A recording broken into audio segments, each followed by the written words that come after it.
నమస్తే మిత్రులారా, నేను మీ అలెగ్జాండర్. రీసెంట్లీగా తెలంగాణ ప్రభుత్వం, కాంగ్రెస్ ప్రభుత్వం సన్నబియ్యం ఇచ్చింది. సన్నబియ్యం ఇచ్చిన దాన్ని గొప్పగా చెప్పుకోవడంలో తప్పులేదు. ప్రభుత్వ పథకాలు ప్రజలే ట్యాక్స్ కట్టి మరి ఆ ట్యాక్స్ రూపంలోనే ప్రభుత్వ పథకాలు మళ్ళా తిరిగి ప్రజలకు ఇస్తారు. కానీ ఇందులో మరి సన్నబియ్యం ఇచ్చినామని చెప్పేసి పలానా దళితులలో కూర్చొని తింటున్నామని చెప్పడం అనేది ఏదైతే ఉందో అది ముమ్మాటికి అది చట్టబద్ధంగా, రాజ్యాంగబద్ధంగా, ప్రాథమిక హక్కులకు వ్యతిరేకంగా, అంటరానితనం నిషేధం అనే ఆర్టికల్ 17కి వ్యతిరేకంగా కూడా ఉన్నది. ఆ విషయం గమనించాలి. అంటే సన్నబియ్యం తింటున్నామని కనీసం బీసీ కుటుంబాలకి, అంటే బీసీ ఇళ్ళకి వెళ్ళి, కనీసం మీ రెడ్డి ఇళ్ళకి వెళ్ళి, కాపు ఇళ్ళకి వెళ్ళి, బ్రాహ్మణ ఇళ్ళకి వెళ్ళి, వెలమ ఇళ్ళకి వెళ్ళి ఎందుకు కూర్చొని తినట్లేదు? అంటే మీరు అన్టచబిలిటీని ప్రొవోక్ చేస్తూ ఉన్నారా? దాన్ని రెట్టిస్తూ ఉన్నారా? దాన్ని పెంచి పోషిస్తూ ఉన్నారా? అంటే వాళ్ళ ఇళ్ళలో కూర్చొని తింటే పేదరికం పోతుందా, లేదంటే అంటరానితనం పోతుందా?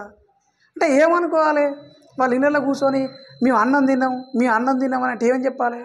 ముమ్మాటికి కమ్మలైనా, కాపలైనా, రెడ్లైనా, వెలమలైనా మీరు కూడా శూద్రులే. ముమ్మాటికి శూద్రులే. జంధ్యం లేని వాళ్ళందరూ శూద్ర కులాలు, సేవ కులాలు. అంటే కుండలు చేసేవాళ్ళు కావచ్చు, లేదంటే కమ్మర పని, కుమ్మర పని, లేదంటే వ్యవసాయం చేసే కమ్మలు, కాపులు, రెడ్లు కావచ్చు.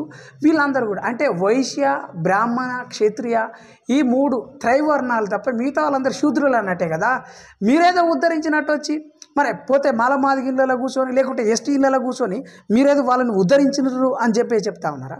అంటే మాకు అంటరానితనం లేదు, మీరు అంటరానోళ్ళు అని చెప్తా ఉన్నారా?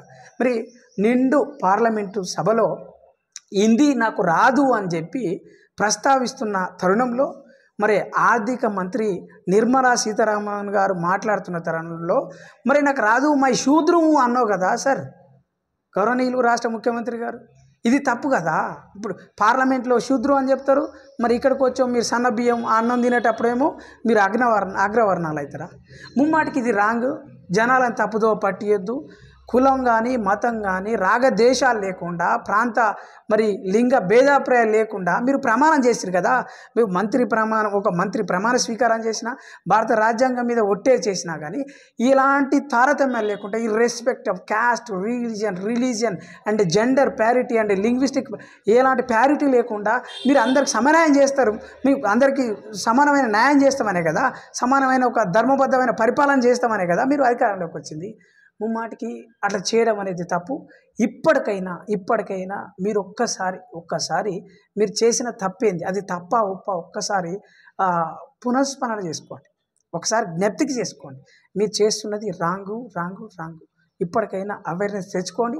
అవసరమైతే మీకు అవగాహన లేకుంటే వాటికి సంబంధించిన విషయం ఏదైతే జ్ఞానం ఉందో తెలుసుకునే ప్రయత్నం కూడా చేయాలని చెప్పేసి ప్రత్యేకంగా మేధావులు, కవులు, కళాకారులు, ప్రశ్నించే వాళ్ళు ఉన్నారు.